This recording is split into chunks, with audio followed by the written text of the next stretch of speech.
After years of begging, Mega Evolutions are finally back in Pokemon Legends ZA. But here's the part nobody is talking about.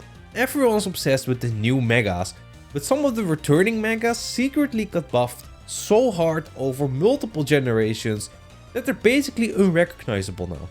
You are not ready for how stupid some of these buffs actually are. I'm not exaggerating. A few of these Megas went from mid to straight up ban-worthy. So today I'm breaking down the returning Megas that are suddenly broken beyond reason and how these insane buffs flip the entire competitive single scene on its head. The first Mega that got buffed into pure insanity is Mega Lompany. This thing was already one of the strongest Megas in Gen 6 and 7 OU, but apparently this wasn't enough for Game Freak. Because in Legends ZA, Mega Lompany got Sword Stance. Why? Now it's not just fast, but also extremely threatening. But hey, it gets worse, because they also gave it Mech Punch. Because sure, why not give this already fast Pokemon with limited revenge killing options priority? And if your plan is, oh, I got a Ghost type, I'm good. No, because it has Scrappy of course, so your Ghosts are gone. And since Gen 8, Scrappy also makes Lompany immune to Intimidate. So Landorus T is also not doing anything. And I really wish it would end there. But in Gen 8, Lompany also got Close Combat, Triple Axle and U-Turn. Close Combat means no more losing half your health to a high jump kick miss. And Triple Axle upgrades its Ice Punch coverage from whatever to bye bye ground and flying types. Oh, and U-Turn on something this fast and strong means just disgusting. I don't need to explain this one. It's actually disgusting. Oh, it lost return. I mean, when you got Close Combat, Triple Axle, Sword Stance, you don't need normal stab. You don't need it. It's still broken. Mega Lompany is gonna be one of the best Megas the moment it drops, and potentially suspect test worthy. We're gonna have to wait and see.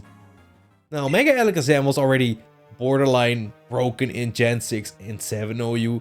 The only thing keeping it in check was the fact that Focus Blast has an accuracy of like 10%. And Game Freak loves gambling, so that's why they love low accuracy moves.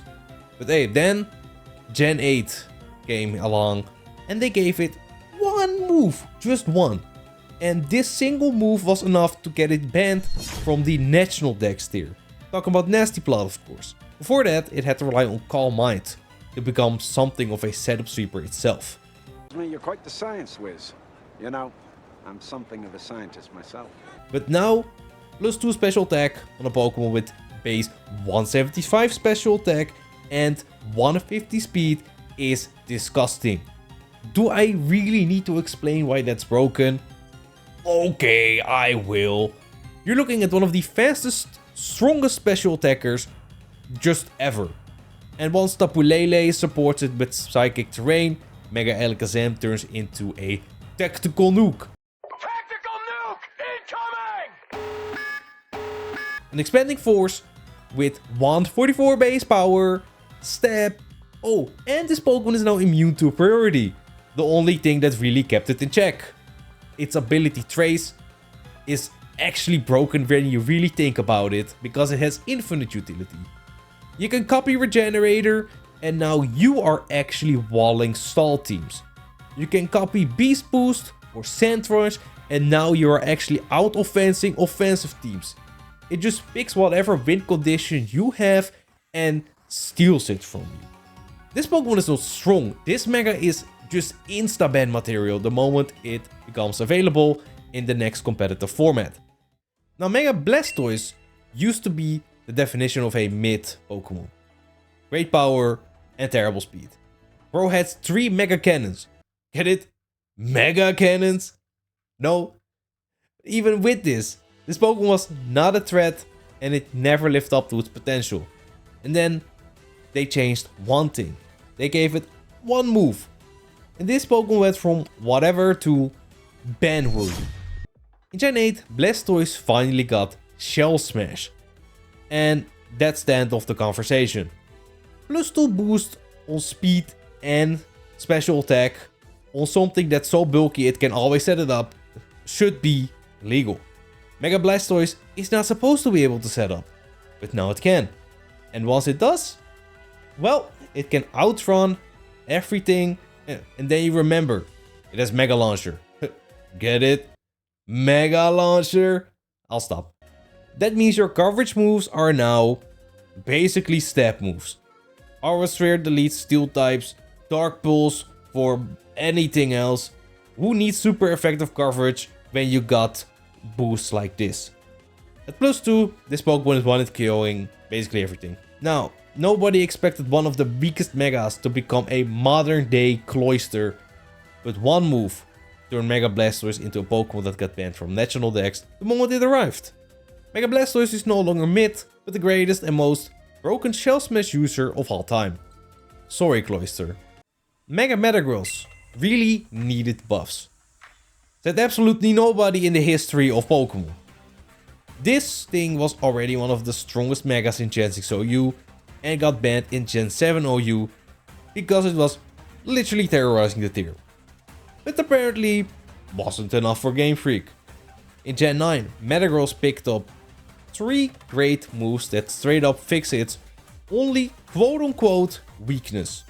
You got Heavy Slam, Psychic Fangs and Knockoff. Mega Metagross' so-called drawback used to be that its steps were a little weak and inaccurate. Not that it really stopped it from being a menace, but now, I mean, Heavy Slam is basically max base power because Mega Metagross weighs as much as Dave Blunt's.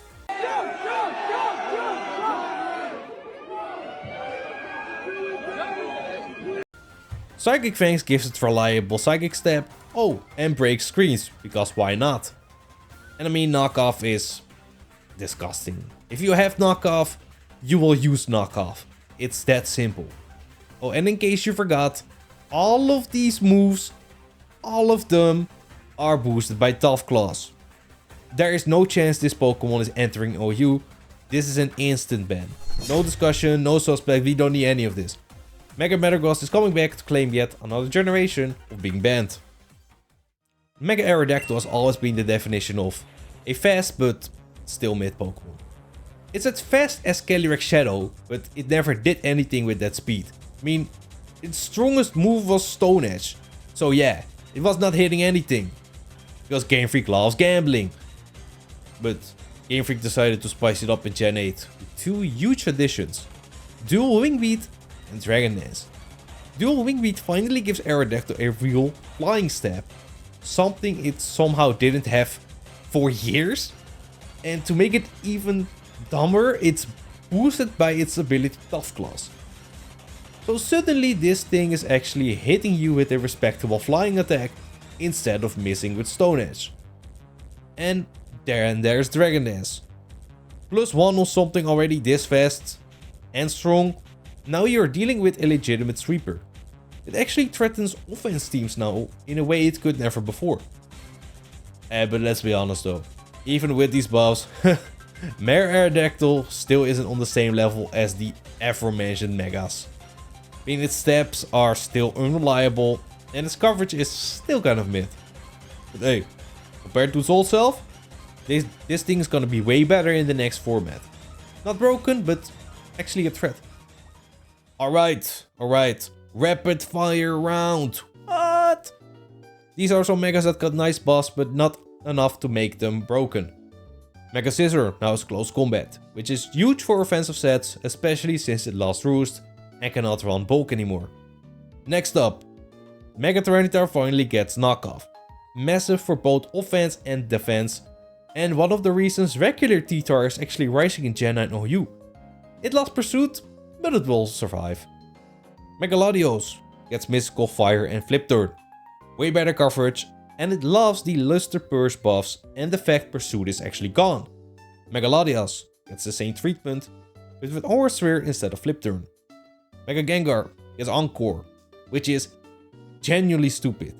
This Pokemon was already a menace in Ubers, and in NetEx Ubers actually got banned to anything goes because of Encore. This Pokemon is not staying in Ubers next gen. Mega Gallade now has Sacred Sword, plus triple axle, and the ability Inner Focus now gives it an Intimidate immunity. And if Game Freak decides to give it Sharpness actually, might have a ban candidate on their hands. If not, it's actually weaker than regular Gallade. Mega Gardevoir gets Psychic Noise and Mystical Fire, which is gonna make it a menace against bulkier teams.